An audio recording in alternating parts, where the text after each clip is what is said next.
On sera, le temps que la salle soit remplie, ici environ 300. On a 900 à 1000 personnes inscrites à distance. Preuve, s'il en est, que le sujet de la perturbation endocrinienne intéresse. Donc les nouveaux défis de la recherche sont importants. C'est le point qu'on va aborder aujourd'hui. On va avoir une succession de présentations, illustrations de la richesse de la recherche sur ces sujets. Nous avons une chimie des organismes extrêmement riche, extrêmement complexe. Et nous allons nous intéresser à la façon dont cette chimie est perturbée aujourd'hui par des produits que nous avons mis au point et voir quelles sont les actions que nous pouvons également entreprendre avec des actions sur la réglementation ou des actions également pour trouver des outils, des tests, de façon à amoindrir, chercher à limiter les impacts sur la santé de ces produits. Donc une journée extrêmement riche et qui est prévue aussi sous le régime de l'interaction, puisque nous aurons des micros ici en salle, mais également un système de modération à partir du fil de discussion sur Internet pour pouvoir reprendre un maximum de questions durant cette journée, même si elle sera riche aussi en présentation. Voilà un petit peu pour l'esprit de l'événement, avec une matinée sur des présentations, un après-midi davantage sur la réglementation, sur les outils et aussi sur concernant les nouvelles perspectives de recherche. Et je laisse la parole pour introduire cette journée à Benoît Vallée, qui est directeur général de l'ANSES. Monsieur Vallée, merci de votre présence.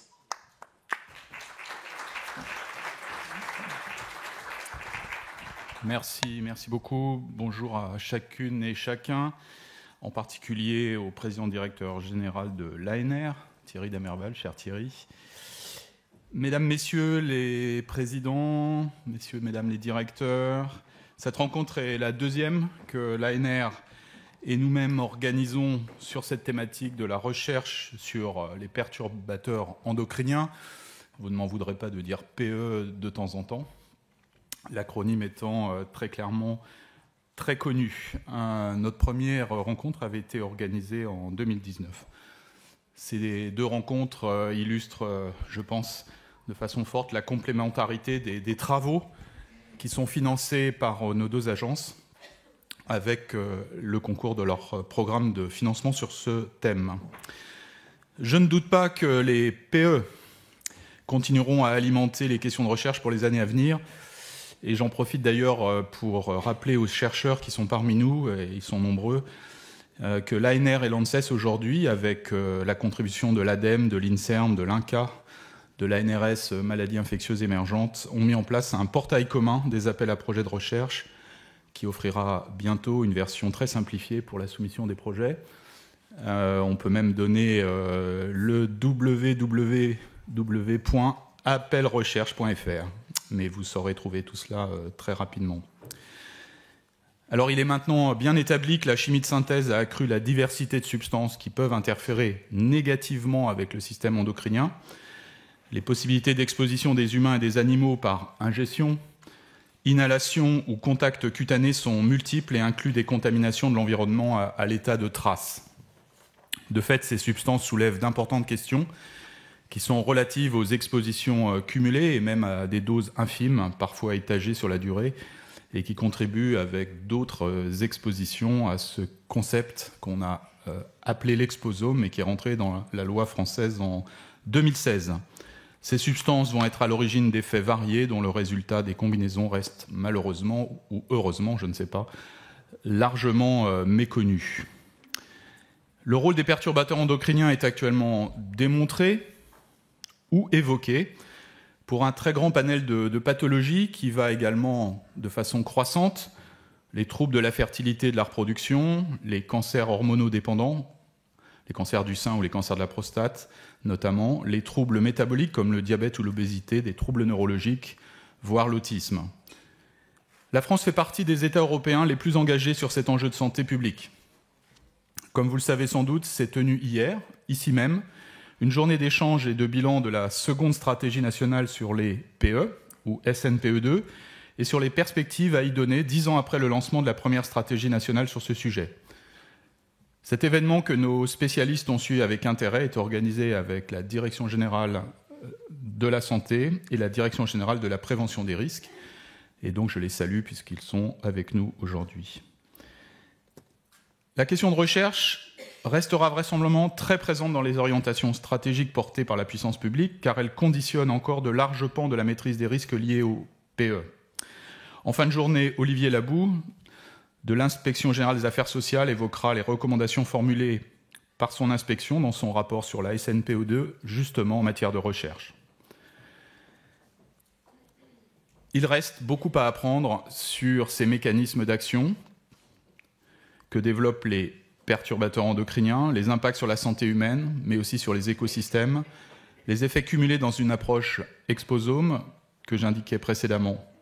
Les facteurs pouvant amener une pathologie pouvant être multiples, de nombreuses connaissances manquent encore, on l'imagine sans mal, pour établir le lien entre ces pathologies et les perturbateurs endocriniens, a fortiori pour des effets qui ne se manifesteront qu'à long terme, voire lors de la génération qui suivra, ce qu'on appelle l'épigénétique, et dont Robert Barouki, qui est avec nous aujourd'hui, est un clair scientifique et très impliqué sur ce domaine.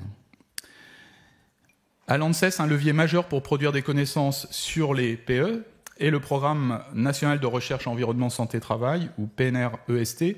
L'acronyme devient plus répertorié que le nom décliné dans son entièreté, que nous pilotons.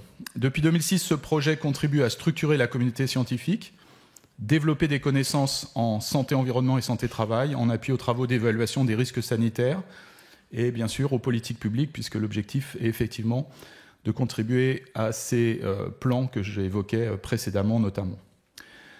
En 2023, le PNR-ST a permis à notre agence de financer 45 projets, dont 14 sur le thème des PE, pour un montant total annuel de 7,4 millions d'euros.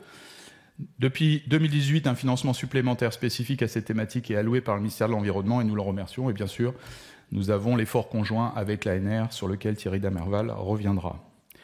Les projets financés par le PNR-ST, dont plusieurs seront évoqués ce jour, alimentent d'autre part des expertises de l'ANSES et assurent son leadership scientifique au niveau européen.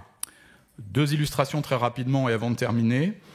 La création récente de la classe de danger PE dans un règlement européen sur l'étiquetage dit CLP, Classification, Labeling and Packaging, qui permet une prise en compte identique de ce caractère pour tous les usages d'une substance. C'est appuyé sur des travaux de l'ANSES. D'autre part, autre illustration, depuis 2022, l'ANSES coordonne un large et ambitieux projet européen réunissant 200 partenaires dans 28 pays et 3 agences de l'Union européenne, dont l'Agence européenne des produits chimiques, un projet que vous connaissez qui s'appelle PARC, pour évaluation des risques chimiques en matière de projets européens, et qui, avec une dotation de 400 millions d'euros sur 7 ans, nous permettra d'avancer très fortement sur cette évaluation des risques liés aux substances chimiques et d'interconnecter toutes les initiatives scientifiques qui prennent en compte ces enjeux. Le programme de ce jour abordera ces travaux financés par l'ANR et par le PNR-ST sur l'ensemble du champ des enjeux, que ce soit la collecte des données nécessaires pour démontrer un effet, les méthodes pour détecter, quantifier et évaluer les risques, et puis in fine, la façon dont nous pouvons contribuer à l'appui, à la mise en place des mesures de gestion et de politique publique. L'enchaînement vertueux qui conduit des données de recherche à l'expertise puis aux mesures de gestion sera d'ailleurs tout particulièrement au cœur de la 3e session de cette rencontre qui s'appelle Méthode, qui va de la recherche à l'action publique et qui est programmée en début d'après-midi. Voilà, je le disais, nous allons aussi accueillir Robert Barouki pour une conférence introductive visant à prendre de la hauteur sur la question des PE. Et puis, nous aurons aussi un grand témoin, Rémi Slama, qui, comme Robert, est directeur de recherche à l'INSERM, qui a été le prédécesseur de Robert à la tête de l'Institut thématique de santé publique. Donc, c'est 2 personnes qui se succèdent de façon très forte sur ces thèmes qui sont ceux du PE, mais aussi de l'exposome. Et Rémi nous fera un tour d'horizon sur les nouveaux regards qu'on porte sur cette question, et ce sera en milieu d'après-midi. Voilà, maintenant j'ai le plaisir de passer la parole à Thierry Damerval, directeur général de l'ANR. Et donc je vous remercie chacune et chacun pour votre présence et pour les travaux auxquels vous allez contribuer aujourd'hui. Et je vous souhaite évidemment une très belle journée. Mon cher Thierry, la place est pour toi. Merci. Merci Benoît Vallée. Merci, monsieur le directeur général de l'ANSES, cher Benoît, mesdames et messieurs, chers collègues. Benoît a dit le principal, donc ça va me permettre d'être assez bref. Je voudrais d'abord vous dire que je suis évidemment très heureux d'intervenir en ouverture de cette journée, de dire également que c'est la deuxième, tu l'as dit, deuxième rencontre sur les perturbateurs endocriniens, par exemple GRPE, ce sera plus simple, que nous organisons avec l'ANSES. Et on le voit dans les participants, alors vous êtes nombreux dans la salle, mais je voudrais aussi saluer les très nombreuses personnes qui sont en ligne, puisqu'il y a plus de 1000 inscrits à ce colloque. Et comme lors de la première édition, l'objectif est d'associer toutes les parties prenantes. Donc il y a bien entendu des chercheurs, des chercheuses, mais aussi des personnes de toutes origines concernées, de près ou de loin, par la question des perturbateurs endocriniens, intéressés. Et je crois qu'il est absolument essentiel d'avoir des lieux d'échange, des espaces où la science peut présenter ce qu'elle a à apporter, où la recherche peut faire le point sur ce que l'on sait, mais aussi les nouvelles questions qui sont posées. Je crois que c'est quelque chose de tout à fait essentiel et c'est l'objectif de ces journées. Partage de connaissances, mais aussi échange et compréhension des nouvelles questions. Je ne reviens pas sur la problématique des perturbateurs endocriniens, tu l'as très bien rappelé, et en quoi c'est un problème de santé majeur. En quoi la question de la recherche est essentielle. Elle restera très vraisemblablement, c'est même certain, présente dans les orientations stratégiques. Tu as rappelé la journée d'hier. C'est aussi pour moi l'occasion de saluer Olivier Labou, de l'Inspection générale des affaires sociales, qui interviendra en fin de journée, et notamment pour, comme tu l'as rappelé, présenter les recommandations que l'Inspection générale a formulées dans son rapport sur la stratégie nationale sur les perturbateurs endocriniens, les 2 en matière de recherche. Et puis tu l'as dit, les travaux de recherche qui sont soutenus par l'ANR et l'ANSES sont essentiels pour étayer cette stratégie nationale, avec une grande complémentarité. L'ANSES, à travers le programme, le PNR-EST, et l'ANR. Nous, l'ANR, notre rôle, c'est de soutenir des recherches dont on couvre tous les domaines scientifiques, sur une base, pour une bonne partie de notre action, sur une base totalement libre. Les projets sont conçus par les scientifiques. Ça couvre, je le redis, tous les domaines. Et un point important, c'est que, avec la loi de programmation de la recherche de 2020, nos moyens consacrés au soutien à cette recherche ouverte et libre ont significativement augmenté, puisque c'était 750 millions d'euros en 2020, c'est aujourd'hui près d'1,2 milliard. Évidemment, ça permet de soutenir un nombre plus important de projets, d'être moins sélectif dans l'évaluation et les projets que l'on retient. Ça permet aussi d'ouvrir nos modes de soutien.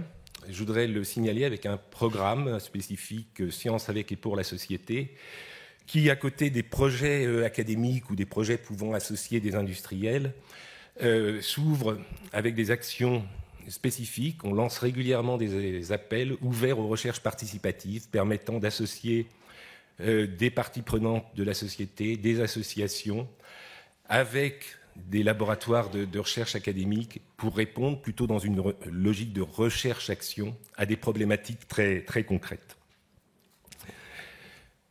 Alors, dans ce cadre, on a soutenu 151 projets spécifiquement sur la problématique des perturbateurs endocriniens pour un financement apporté de plus de 66 millions d'euros.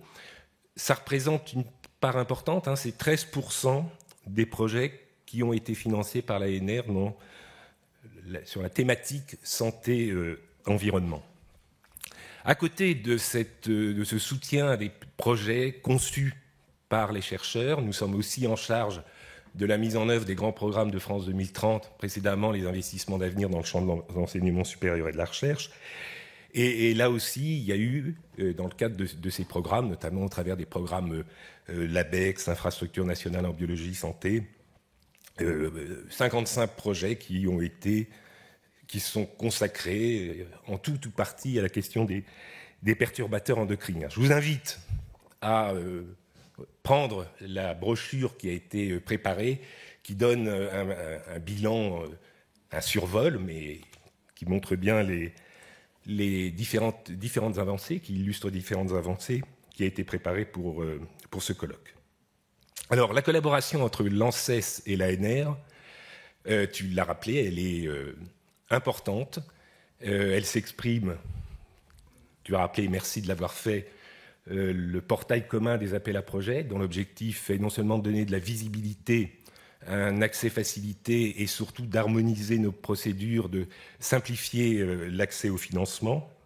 C'est aussi à travers l'organisation de ce type de colloque. C'est le deuxième sur les perturbateurs endocriniens, mais on a fait aussi un colloque en commun sur les problématiques santé et travail, sur les microplastiques, et travail qui va se poursuivre, s'approfondir pour renforcer nos synergies, aussi bien en matière de programmation que de modalités de soutien à la recherche. Cette rencontre aujourd'hui, je l'ai dit, faire un bilan des avancées scientifiques relatives à l'étendue des effets des perturbateurs endocriniens sur la santé, faire le point sur les impacts sur les écosystèmes, sur la biodiversité, la santé des écosystèmes dans une logique une seule santé. C'est aussi avancer sur les derniers développements méthodologiques de détection, de caractérisation. Je voudrais à ce titre souligner un très bel exemple de ce qu'une recherche sur plusieurs années, une recherche visant la compréhension des phénomènes, mais débouchant sur des aspects très, très concrets, c'est l'exemple qui sera développé cet après-midi, et je salue le chercheur qui le présentera, l'adoption d'une ligne directrice pour caractériser les perturbateurs endocriniens, adoption par l'OCDE. Donc à nouveau, c'est un très bel exemple de ce qu'une recherche visant à comprendre sur plusieurs années permet d'aboutir à des décisions en matière de politique publique. C'est tout à fait essentiel. Cette journée, c'est aussi l'objectif de présenter les perspectives de recherche, les projets qui sont en cours avec de nouvelles orientations, qui précisent de nouvelles cibles, comme l'impact des perturbateurs endocriniens sur les fonctions neuroendocrines, l'impact sur la fertilité masculine et féminine, l'endométriose, mais aussi les techniques de remédiation de milieux contaminés par les PE. Donc je vous incite vivement à participer, à assister à cette rencontre jusqu'à son terme, puisque en fin de journée sera abordée la construction d'un réseau de recherche français sur les perturbateurs endocriniens, qui est typiquement le type d'initiative qu'une telle rencontre scientifique se doit de promouvoir. Je terminerai en insistant sur le fait que l'exploration scientifique des perturbateurs endocriniens et la prévention de leur présence et de leurs effets représentent un enjeu majeur. Les projets qui sont soutenus par l'ANSES et l'ANR, et plus largement l'ensemble des travaux de recherche dans ce domaine, sont absolument essentiels pour comprendre l'ampleur et la nocivité de ces substances chimiques, afin de mieux protéger la santé des citoyens, des générations futures, et préserver les écosystèmes. Je voudrais terminer en remerciant très sincèrement et très chaleureusement toutes celles et ceux qui sont impliqués dans l'organisation de cette journée, à l'ANSES, à l'ANR, le comité scientifique, bien entendu, tous et toutes les intervenants et intervenantes qui se succéderont à la tribune au cours de cette journée, et bien entendu, vous toutes et tous, en tant que participants, je vous souhaite une très fructueuse journée scientifique. Merci beaucoup. Merci.